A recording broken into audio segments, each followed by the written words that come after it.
What's up, YouTubers? It's your old buddy Hardworker 12, and today I have a 2006 Subaru Baja Turbo with a manual transmission. This is the holy grail of Subaru Bajas, if there is such a thing. It even has less than 90,000 miles on it. Now, I could make a video like everybody else on YouTube and show you all the quirks and features of this car, like how the license plate folds down so that you can put the tailgate down and use the bed extender to make the, let's say, short bed a little bit longer, and the pass-through into the cabin to, again, give you a longer cargo space. But I'm not going to do that. What I'm going to do today is I'm going to talk about what is a Subaru Baja, because I was actually around Subaru World right at the very end of this thing's life. And then I'm going to show you why you don't want one of these cars. So just what is a Subaru Baja? Well, the Baja was Subaru's unibody truck vehicle that they built from 2003 to 2006. Now, back in those days, Subaru was nowhere near as large of an auto manufacturer as they are now, so they kind of developed the Baja on the cheap. It was based on the same chassis as the Subaru Outback. It used similar engines and transmissions, and it was built in the same factory in Lafayette, Indiana. So you would think that even though they only ever built about 30,000 Bajas total for all 4 model years, parts would still be pretty easy to get because it's built on an existing car, the Subaru Outback, which they built many more of during those times. I'll get to that in a minute. The interesting thing about the Baja is it was not Subaru's first pickup truck. That would go to the Subaru Brat from the late 70s and the early 80s. And there were rumors that Subaru actually wanted to call this car the Brat when they created the new design. But at the time, General Motors owned a piece of Subaru, so General Motors wanted them to use the Baja name because they owned the rights to use it in the North American market. But in spirit, this is just a new Subaru Brat, which is why the license plate on this one says Wicked Brat. Now, this particular Subaru Baja is somewhat special to me. I was working at the dealership where it was originally sold when it was sold, and the person who bought it was one of the other salespeople that I worked with there at the time. And she still owns the car to this day. This is a one-owner car, and she loves it. It's her baby. She's taken amazing care of it. And somewhat annoyingly, she tells me that she gets people all the time coming up to her and asking to buy it, especially if she takes it to a Subaru dealer for service. And of course, I believe that wholeheartedly.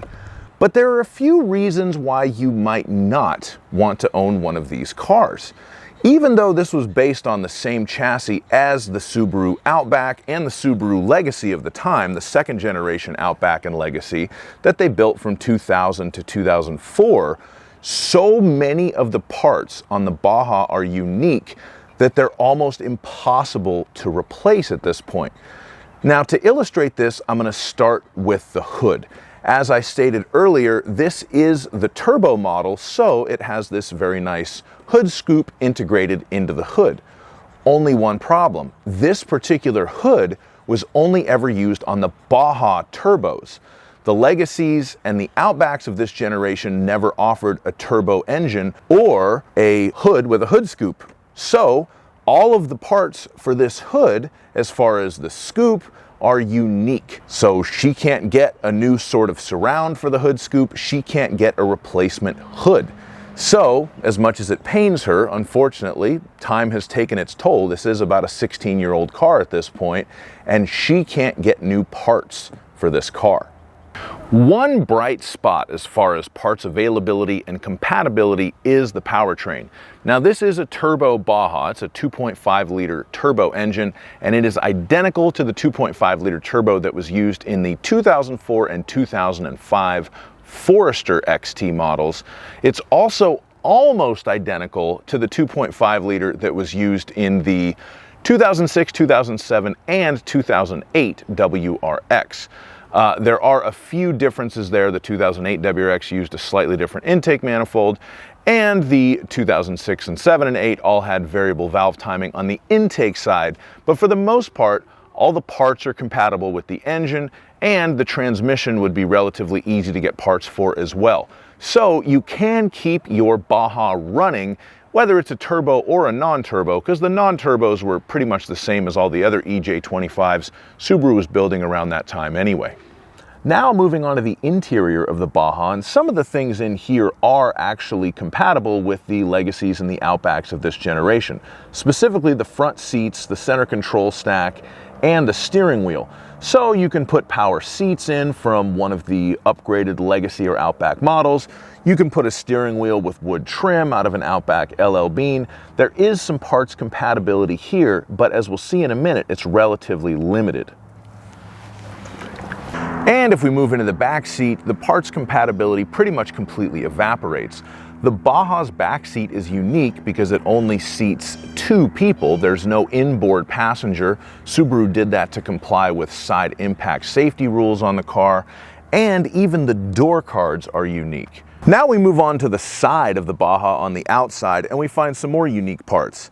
So along all of the quarter panels and the doors, you will find this lower body cladding. This is all unique to the Baja, and unfortunately on a lot of it, there's weather stripping. So my friend who owns this car was actually going to have it wrapped to make it look nice and shiny and new, but the guy who was going to do the wrap said he had to take off all of this body cladding and it would have to be reinstalled. But you can't get any new weather stripping for it, so you really can't remove it. Now if we come back to the bed area, of course all of this is unique to this particular car.